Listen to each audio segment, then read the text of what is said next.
I had no idea that a single picture could completely change my life. However, last Saturday was precisely that. There I was, standing beside the director of the company, Mr. Olivier. He shook my hand and we both smiled.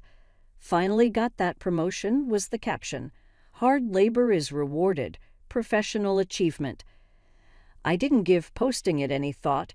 It was just another social media career update. I didn't realize how mistaken I was. My name is Rachel, and at the age of 24, Marshall and Associates gave me my first significant opportunity. From an entry-level manager, I rose to the position of department head. It wasn't simple. For 4 years, I worked extra hours, made a ton of presentations, and drank more coffee than I would want to acknowledge.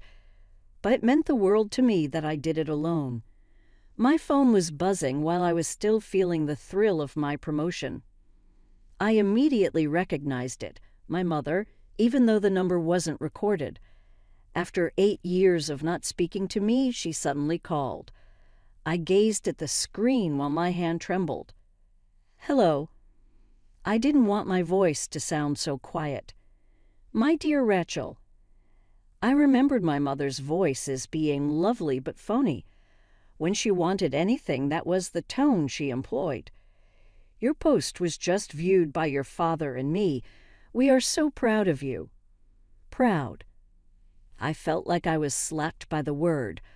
When I most needed their pride, where was it? I answered, clutching my desk to stay upright. "Thanks." "We ought to rejoice. How about spending this weekend with us? We are able to host a suitable celebration for you. The entire family would be thrilled to see how prosperous you have gotten." The entire family? Madison was the one in question. My younger sister. The preferred one. The child with the golden hue. The one incapable of wrongdoing. "I'll give it some thought," I murmured, my throat constricted. "Please, sweetheart, do. You have been much missed. Don't you believe it's time to move on from the past?" I sat there with my heart racing after we hung up. I gazed blankly at nothing on my desk. 8 years of silence, broken because of one social media post. 8 years since I walked out of that house, promising myself I'd never go back. 8 years of building a life without them. My hand brushed against the medical alert bracelet on my wrist. It warned about my severe peanut allergy, the same allergy my parents treated like an inconvenience, and Madison used for her cruel jokes. My grandmother's words echoed in my mind. "Family is who treats you like family, not just who shares your blood." She was my real parent. For the past 8 years, Grandma had been there for me. She supported me through college. She believed in me when no one else did. The words, "proud of you," kept repeating in my head. It's strange how those words can feel so empty coming from one person and so full of love from another. I looked at the photo on my desk. It was me and Grandma at my college graduation. She was smiling, truly proud of me. Not the fake pride my parents suddenly seemed to have now. The phone call from Mom brought back everything I had tried to forget. The past came flooding back, and it hurt just as much as it did back then. Madison was 4 years younger than me. But from the moment she was born, she became the star of the family. Everything revolved around her. I got clothes from discount stores while Madison wore designer outfits. My parents used expensive cameras to capture her every moment, while my school achievements were stuffed into drawers and forgotten. I remember my 11th birthday so clearly. I had been hoping for an art set I'd seen, a simple kit with colored pencils and a sketchbook. It wasn't anything fancy. Instead, I got a pack of No. 2 pencils. "You need these for school anyway," Mom said. That same year, for Madison's 8th birthday, my parents turned the entire backyard into a Disney Princess Wonderland, complete with a hired performer. Madison's just more artistic, Mom would say when relatives questioned why they treated us so differently, "She needs proper tools to develop her talent." I still remember Aunt Marjorie speaking up at a family dinner. "Children should be loved equally. This isn't right." Mom waved her off like it was nothing. "Oh, Marjorie, you don't have kids. You wouldn't understand. Our girls are just different. Madison has real potential." The worst part wasn't the gifts or the parties. It was how they made me feel like I wasn't good enough, like I didn't matter. When I won first place in a state math competition, I expected a congratulations from my mom. Instead, she said, "That's nice, dear, but did you see Madison's painting? It's displayed in the school hallway." My grandmother saw through it all. "This isn't right, Camille," she would tell my mom. "You're raising one child to feel entitled and the other to feel worthless." "Please, Mom," my mother would respond with an eye roll. "Madison is gifted. Rachel is, well, Rachel is just ordinary. We're being realistic about their abilities." Madison quickly learned how to take advantage of her position. If she broke something, she'd blame me, and my parents believed her without question. If she spilled juice on my homework by accident and I got upset, she'd cry, and somehow I ended up looking like the bad one. Once, she even told her friends not to play with me because I was the boring sister. When I got accepted into the advanced mathematics program at school, Madison had a small role in a school play. Guess which event my parents went to? I sat alone in the math classroom during the awards ceremony, watching other parents beam with pride at their children. My certificate was signed by my teacher and the principal, but my parents never even saw it. "Your sister needs us more," Dad would say if I tried to tell them how I felt. "She has real talents to nurture. You're more independent." Independent. It wasn't a compliment. It was their excuse for ignoring me. Even our relatives noticed what was happening. At family gatherings, everyone would go silent when Madison made a dramatic demand for attention or purposely left me out of activities. The adults would exchange awkward glances, but my parents acted like they didn't see it, or maybe they chose not to. Life has a way of surprising you when you least expect it. My surprise came in the form of a peanut butter sandwich at Grandma's house when I was 13. I had eaten peanut butter plenty of times before. It was actually one of my favorite foods. But that day was different. "Want a sandwich, sweetheart?" Grandma asked, spreading her famous peanut butter and honey mix onto bread. I nodded eagerly, watching her spread the creamy peanut butter. 3 bites in, I knew something was wrong. My throat started to tighten. Breathing got harder and harder. I remember dropping the sandwich, my hands grabbing at my throat. What happened next is still blurry in my memory. Grandma's quick thinking saved my life. She immediately recognized the signs of anaphylaxis and called 911. I remember her holding my hand in the ambulance. Her voice was calm, but I could hear the fear in it. "Stay with me, sweetheart. Just keep breathing."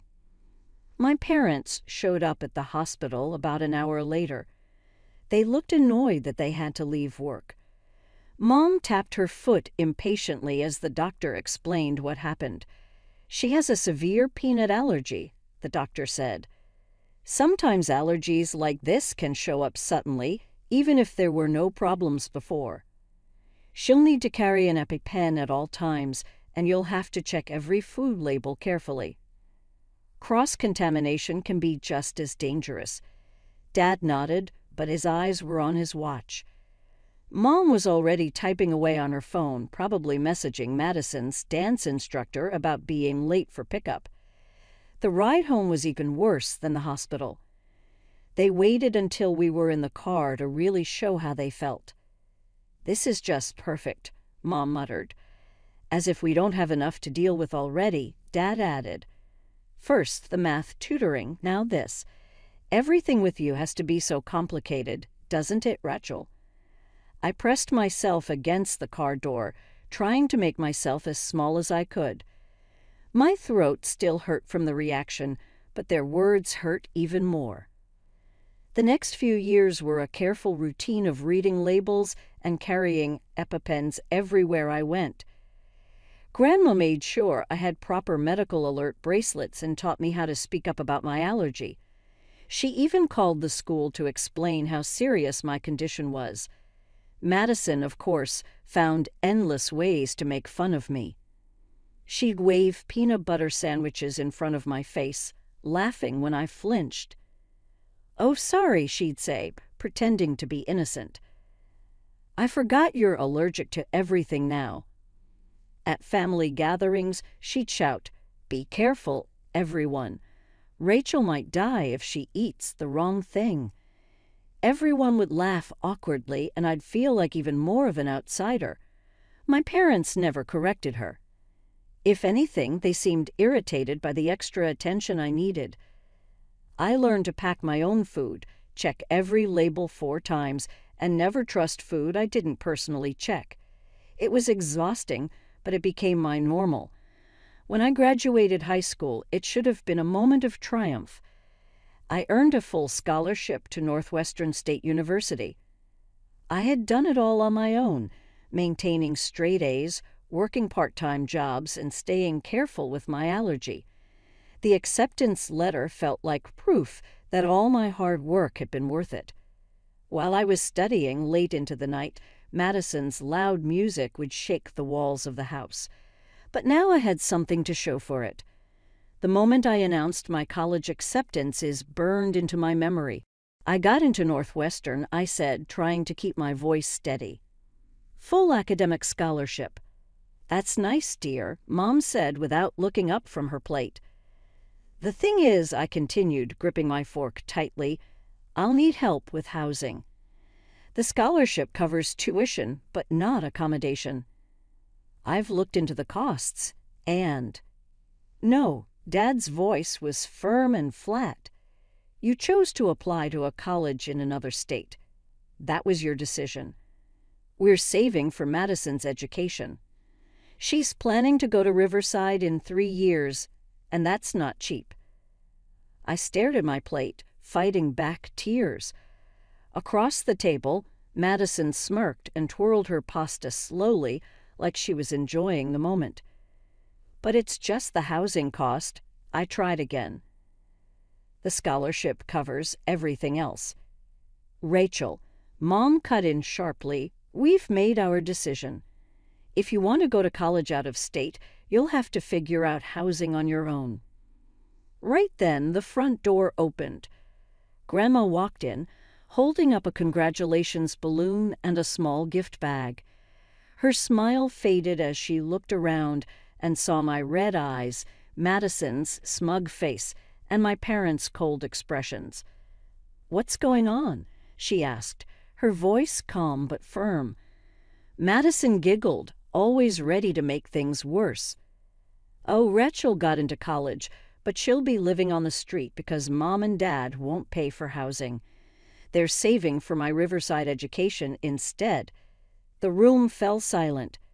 Grandma's expression darkened. "Is this true?" she asked quietly, but her voice was sharp. When no one answered, she continued, "Syl, John, how dare you? Your daughter earned a full scholarship and you won't even help her with housing." "Mom, please," my mother sighed. "Madison's education." Dad added quickly. "Madison's education." Grandma's voice rose with anger. "What about Rachel's education? What about supporting both your children?" Then she turned to Madison, who still wore that smug look. "And you," Grandma said, her voice colder now. "You're becoming a cruel, spoiled child. I'm ashamed of how you're behaving."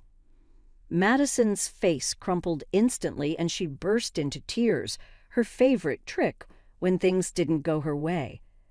Mom and Dad jumped up to comfort her, shooting angry glares at Grandma and me. "This is exactly what we mean. Mom snapped at Grandma. "Rachel and you're always causing problems, always making things difficult." Something inside me broke. I didn't say a word. I just stood up, left the dining room, and climbed the stairs to my bedroom. I pulled out my old duffel bag and started throwing in clothes. A few minutes later, Grandma appeared in the doorway. "Pack everything you need, sweetheart. You're coming home with me." "But college," I started. "It'll be taken care of," she said firmly. "I'll pay for your housing. You focus on your studies and building your future." 30 minutes later, we walked out of that house together. Behind us, my parents' angry voices and Madison's fake sobs echoed through the walls. In that moment, I felt something shift. I was leaving behind the people who had always made me feel small and unwanted. I didn't know exactly what the future held, but for the first time in years, I felt hope. For the first time in years, I felt something I hadn't felt before: hope. College life was everything I had dreamed of and more. My tiny apartment near campus became my sanctuary, a place where I could finally breathe without feeling like I had to walk on eggshells. Grandma visited often. She never missed a birthday, a holiday, or any special moment in my life. My parents and Madison, on the other hand, became like ghosts. No calls on Christmas, no cards on my birthday, not even a text during graduation. 8 years of complete silence. So when I found myself standing on their doorstep after that phone call about my promotion, it felt unreal. The house looked exactly the same. The cream-colored walls, the perfect lawn, and the brass door knocker I used to stretch to reach as a child. Mom opened the door with an overly cheerful, "Rachel."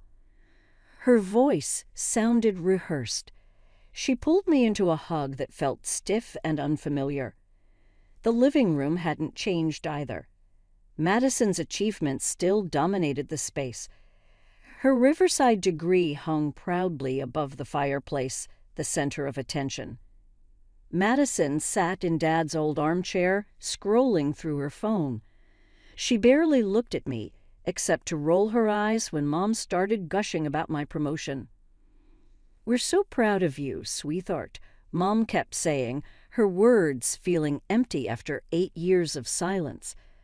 "Aren't we, John?" Dad nodded from a spot on the couch. "Very proud. Moving up in a big company like that, it's impressive." "We need to celebrate properly," Mom continued, her voice shifting into the familiar tone she used when planning Madison's big events. "A big family gathering right here at the house. Everyone would love to see you. Aunt Marjorie, all your cousins, and Grandma, too." "And Grandma?" I asked pointedly. Of course," Mom said quickly, though I noticed the slight grimace she tried to hide. "We want to make things right, Rachel. It's been too long. How about 3 weeks from now? That'll give everyone time to make arrangements." Every instinct in me screamed that this was wrong, but I found myself nodding anyway. "Sure, that sounds nice." The 3 weeks leading up to the party felt strange. Work kept me busy with my new responsibilities, but my phone buzzed constantly. My suddenly attentive family couldn't stop messaging me. Mom sent daily texts about the party preparations. Madison, who hadn't spoken to me in years, suddenly sent me a friend request on social media. The message that came with it read, "Time to put the past behind us, sis." Grandma was thrilled. "Over one of our weekly dinners," she said, "this is all I've ever wanted, for my family to be whole again." Finally, the day of the party arrived. It was warm and sunny, a perfect day for a gathering. I pulled up to my parents' house and saw cars already lined up along the street. Inside, the house buzzed with activity. Aunt Marjorie's daughter, Lori, was running around with her phone, recording everything like a little documentary filmmaker. The smell of catered food filled the air, and I quickly noticed that everything was nut-free. That was a surprise. Rachel, Grandma's warm hug greeted me first. "You look beautiful, sweetheart." Aunt Marjorie hugged me next. "We're so proud of you, kiddo. Department head at your age. That's incredible." Madison stood by the stairs, wearing a designer dress that probably cost more than my monthly rent. She greeted guests with a perfectly practiced smile, like she was at a beauty pageant. Meanwhile, my parents floated around the house, acting like perfect hosts, as if the last 8 years hadn't happened. When everyone finally sat at the large decorated dining table, Mom stood and clinked her glass for attention. "We're so happy to have everyone here today," she began with a big smile. "As you know, we're celebrating Rachel's promotion."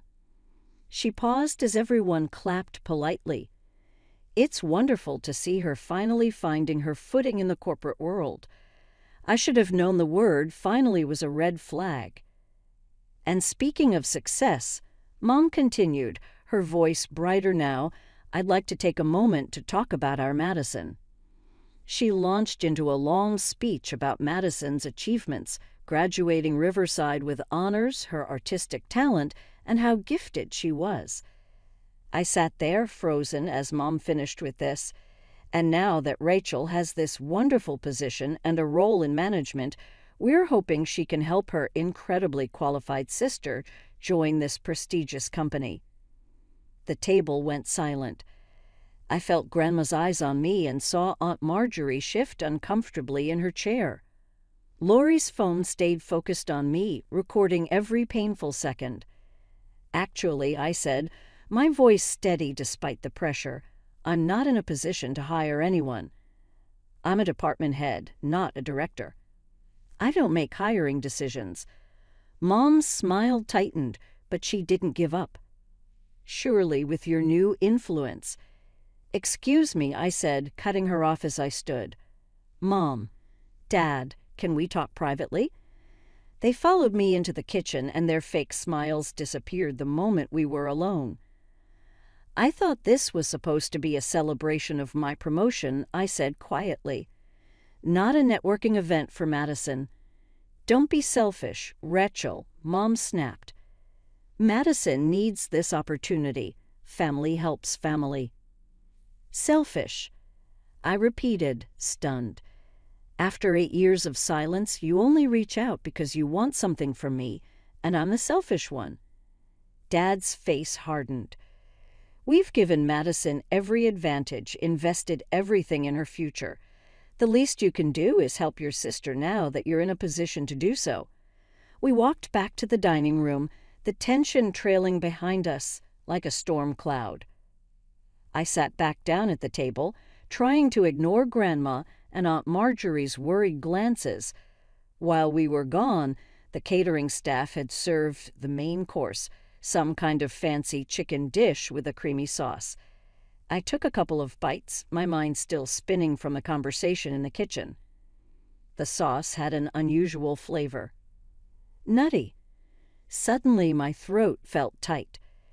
Panic hit me like a wave as I realized what was happening.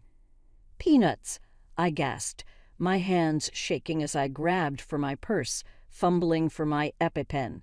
"There's peanuts." The room started to spin. Chairs scraped across the floor, and voices rose in panic. Grandma's voice broke through the noise. "Someone call 911. After that, everything became a blur. Shadows. Noise. Chaos. The last thing I felt was my throat closing and Grandma's hands holding mine. I woke up to the steady beep of hospital monitors. My throat was raw and my body felt heavy. Grandma was sitting beside my bed, her face tired and full of worry. "Oh, thank God," she whispered, leaning closer when she saw my eyes open. "We almost lost you, sweetheart. The doctor said it was one of the worst reactions they've ever seen." I tried to speak, but the pain in my throat was too much. "Don't try to talk yet," Grandma said, squeezing my hand gently. "You've been out for several hours. The EpiPen and paramedics barely got to you in time." I managed to whisper the food. They knew. Before Grandma could answer, Aunt Marjorie burst into the room, followed closely by Lori. Lori held her phone tightly, her face unusually serious. "Rachel," Aunt Marjorie said, her voice shaking with anger. "There's something you need to see. Lori, show her." Lori stepped forward, her hands trembling as she held out her phone. "I was recording everything at the party," she said quietly. "I caught this when you were in the kitchen with your parents. On the video, the dining room came into view from a spot near the dessert table. I could see myself leaving the room with my parents. A moment later, Madison stood up, walked over to my place setting, and reached into her designer purse. She pulled out a small jar, stirred something into my food, then sat back down. The smirk on her face was unmistakable. "That's peanut butter," Aunt Marjorie said, her voice hard. "Your sister deliberately put peanut butter in your food, knowing full well about your allergy." I stared at the screen, unable to look away as the scene replayed. Madison, my own sister, had tried to. She could have killed me. "She knew exactly what she was doing," Grandma said softly, her voice breaking. The room fell silent as we watched the video again. Madison's actions were so casual, so deliberate. That tiny smirk as she stirred the peanut butter into my food made it clear this wasn't a mistake. It was planned. I left the hospital against the doctor's advice, fueled by a mix of rage and disbelief. The video Lori had sent me felt heavy in my pocket, as though it carried the weight of everything I had just been through. When I pulled up to my parents' house, my hands shook on the steering wheel. Inside, they were all sitting in the living room, Mom, Dad, and Madison, acting like nothing had happened, as if I hadn't nearly died at their dinner table just hours earlier. "What are you doing here?" Madison asked, barely looking up from her phone. "Shouldn't you still be at the hospital being dramatic?" "I know what you did," I said, my voice calm but firm. "I know you put peanut butter in my food." Madison's head shot up, her face twisting with outrage. "How dare you accuse your sister?" Mom snapped, jumping to her feet. "Haven't you caused enough trouble?" I pulled out my phone, opened the video, and pressed play. The room went silent. The only sound was the video playing, Madison walking to my plate, stirring peanut butter into my food with a smug smile. The color drained from Madison's face. Then, incredibly, she laughed. "Oh, come on. It was just a prank," she said with a shrug. "You're always so serious about everything." A prank? My voice shook with anger. I could have died. Do you understand that? The doctor said I barely made it. "Oh, please," Mom said, waving her hand dismissively. "You're being dramatic. Madison was just having a bit of fun." Fun? I stared at them, stunned. I had an anaphylactic reaction. My heart nearly stopped. Dad's voice turned cold as he spoke. "Listen carefully. If you even think about taking this to the police, you're no longer our daughter. We'll disinherit you completely." Everything became quite evident in that instant. These folks weren't related to me. They had never been. Without saying another word, I turned and left. Now that my hands were steady, I got into my car and headed home. I was fully aware of what I needed to do.